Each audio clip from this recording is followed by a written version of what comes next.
Sweet dosa పోసుకుంటున్నా నేను. చూడండి, గోధుమ పిండి ఇలా కలుపుకొని దీంట్లో కొద్దిగా చక్కెర బెల్లం వేసుకున్నాను. ఇలా వాటర్ వేసి కలుపుకున్నాను. తర్వాత ఈ పెంకు పెట్టాను. పెంకు పెట్టి కొద్దిగా ఆయిల్ వేసాను.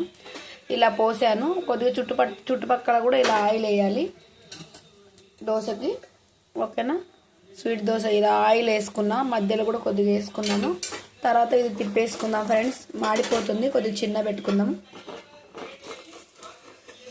ఇలా సైడ్కి వెళ్ళి అంటూ తీసుకోవాలి మనం. చాలా టేస్టీగా ఉంటుంది. దీనికి చట్నీ ఏదైనా నిమ్మకాయ చట్నీ కానీ ఏదైనా, లేదంటే నార్మల్గా కూడా తినొచ్చు. నాకు స్వీట్ తినాలనిపించి నేను ఇలా చేసుకుంటున్నాను.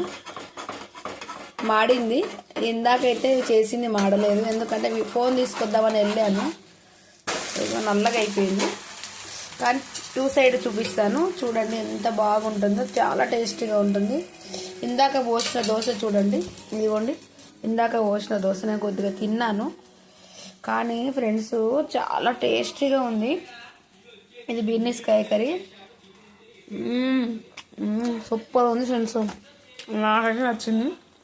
మీకు కూడా ఇష్టమైతే లైక్ చేయండి, మీరు కూడా ట్రై చేయండి. ఓకేనా? చూడండి, ఇప్పుడు చూడండి దోశ ఎలా అయిందో చూడండి.